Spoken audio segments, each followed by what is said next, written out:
Andre Boysen. Boysen, that's correct. Thank you. You're the managing director of Trig Minerals. You're going to give us a little update on the Antimony Canyon project down in Garfield County. I am. Thank you very much. Thanks for the opportunity.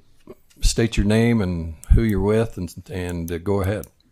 Andre Boysen. I'm the managing director of Trig Minerals USA. Put that mic right up next to your mouth. Oh, there we go.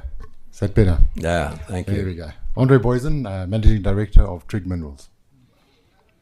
Go ahead. Okay, if you could just advance the slides.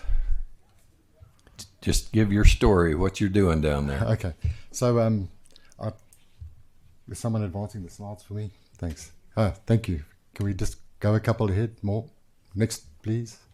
All right, so just Trig Minerals, our major project is the Antimony Canyon project down in the town called Antimony in southern Utah. But we also have two tungsten projects and another smaller antimony project in Idaho. Next, please.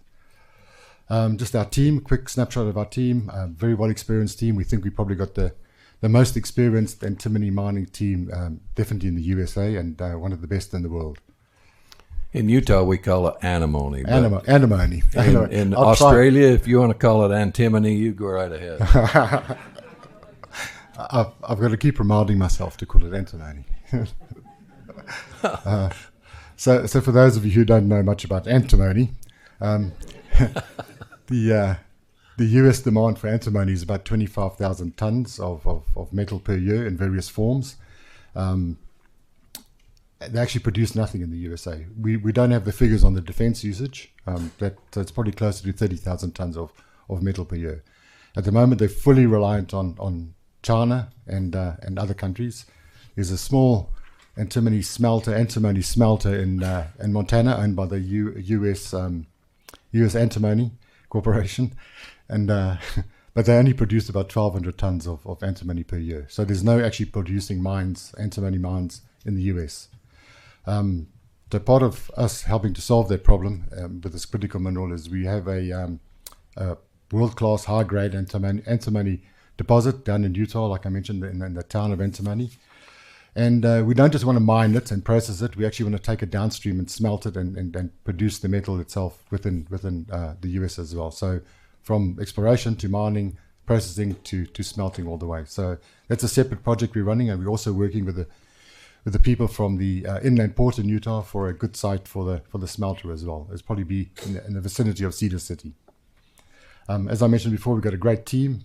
We're well connected. We have made really good connections with legislators, both in Washington and in the state of Utah, as well as regulators and people on the ground. We've had some really good town hall meetings with the local community as well. And everywhere I go, I get really good support for the project. And then just future upside for us is just we're working at the moment, again, out of Washington with the guys from the DOE and DOD in terms of the government grants that are available.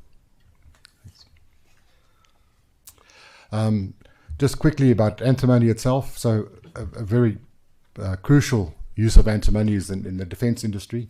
And it's really it's actually quite widespread across the defense industry. But the main usage really is primers for bullets and artillery.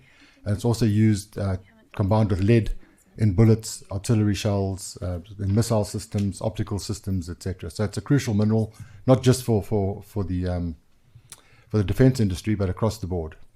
Okay. So just a quick snapshot on who actually mines and produces antimony. You can see there's a big zero with the US. China at the moment produces about 71%, but they do supply, or they were supplying about 85% of the US antimony. So as you can see, I think the US has realized, along with the rest of the Western world, that to rely on an unfriendly nation for a supply of a crucial mineral for defense is actually a bit crazy. And I think the current administration has seen that, and there's a lot happening in the background to get crucial minerals, critical minerals mined within the US itself. Next. So this is just a snapshot of our deposit. So the little white line you see running from left to right within the claims that we have there, that's just really the canyon. We won't be doing any work in the canyon itself. All the work will be taking place outside of the canyon, and that area is really where we've gone and staked 310 unpatented claims, but the blue areas are actually patented claims. And if you look at the sort of the bottom half of the project, that was estimated by the US Geological Survey many years ago to contain up to 15 million tons of antimony ore, grading up to about 1.5% antimony, containing over 200,000 tons of metal. We've estimated that the blue areas alone, the patented claims, contain about 7 million tons of ore at about over 2% antimony, with about 130,000 tons of contained metal. So there's enough just on the patented claims for us to mine at a decent mining rate and process for about 10 years mine life. That's minimum. We think this deposit as a whole could turn out to, or not could, it is going to turn out to be the biggest deposit in the US, and it could be one of the biggest deposits of antimony in the world. So it's really significant. At the moment, we have an application in for a drilling permit with the oil, gas and mining. So that's in process as we speak. We're hoping within the next month or so to get the drills on the ground and just do some validation. So we're going to go back and validate what the US Geological Survey did many years ago. And then we'll follow that up with the usual process of creating a mineral resource according to the SK 1300 standards, and followed up our pre-feasibility study, some pilot mining, which is really critical for us, and then full-scale mining by the latest mid-2027, which is pretty fast for a mining company to get into operation, but we think we can do it. Yeah. So this again, just a snapshot of the area. So that photograph that you see is just looking south across the canyon. It's actually generally rolling sort of hills on the western side, coming out of the canyon. And most of our activities, in fact, all our activities are going to be up beyond those little hills in the background. So as I mentioned again, we got really high grades. Some of the grades are over 33% antimony, which is fantastic. You don't even have to process that. You can put it almost straight into a smelter. Next.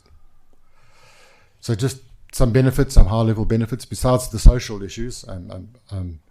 Local employment, we're going to probably be employing about 150 to 200 people permanently in Garfield County. And then our smelter will be 120 to 130 people full-time. And that's not counting contractors and all the ancillary support services required for the mine. And we'll quantify that at some stage as well. We have a policy of using local suppliers and contractors, and we have a policy of employing local as well. So where the people aren't up to speed or they haven't got the right training, we're going to be working with a college down in Cedar City, and they've offered to help us develop a lot of training programs as well, which is fantastic. Probably the biggest benefit of all is just the supply of the critical mineral antimony to the US. Just the defense and the industry, and then the economic benefits. Just for the whole state of Utah, the mining, the processing, and the smelter, all based in Utah. There's obviously a lot of economic benefits as well, and a lot of capital flowing into Utah. Okay. So just really in summary, we're going to rebrand our name pretty soon. We're going to call ourselves American Tungsten Antimony, and it's really just, the reason we did that is really just to show the market exactly what we're doing. I mean, TRIG really means nothing to anyone. It was a name we inherited many years ago. And at the moment, we've got a really good leadership team. We've got sufficient cash to see us through to our medium-term and short- and medium-term strategy. Obviously, once we start getting closer to production, we'll go back to the market for equity and probably a lot of debt financing as well. And we believe we've formed some really good partnerships as well. And at this stage, we're the only antimony miner in the US that's actually going to become vertically integrated. So we're not just a mining company. We're actually taking the product downstream to create the final product in the US to be sold in the US as well. And we believe as well we've got a clear and very fast path to production.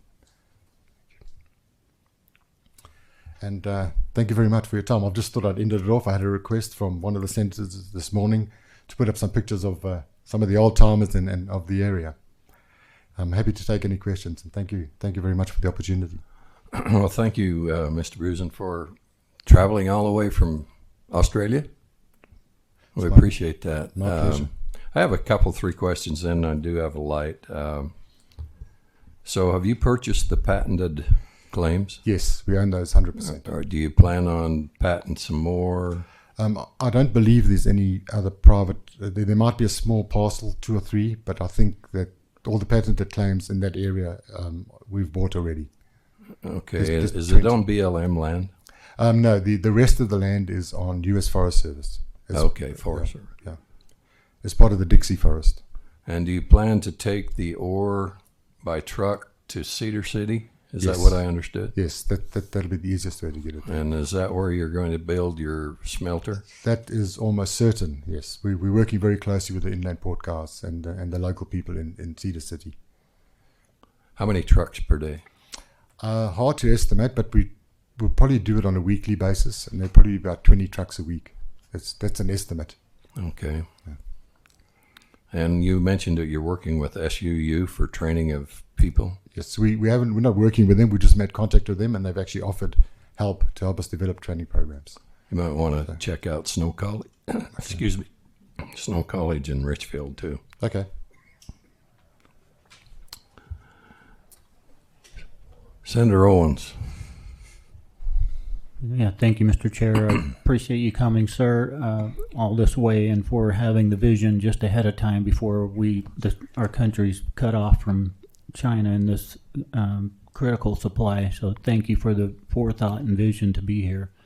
My question was just answered. I was wondering where your smelter or you were planning on that. So thank you. So we had the option to look at other states as well, and we have compared, but we're getting really good support from the people in Utah. Great. So will it be out in the Iron Springs inland port area? Yes, it's actually not too far from just to the east of the hill where the iron ore mine is. Yeah. That's my district. Good job. Good. Representative Monson.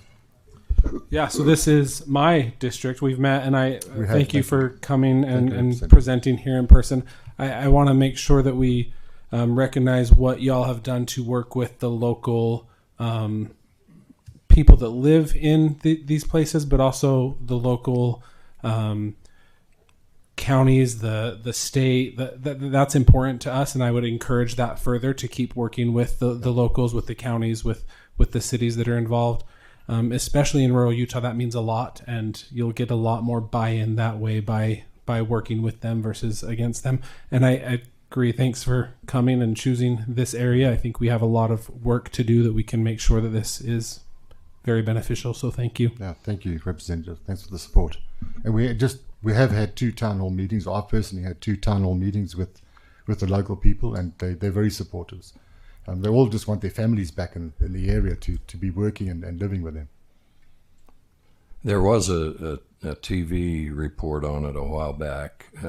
Some folks want it. There was one family that was kind of opposed to it, and I would echo what Representative Monson said. Keep working with the locals. That's very important for buy-in. And he does represent that area. That's his district, so you need to get acquainted with him and visit with him sometime offline. Yeah.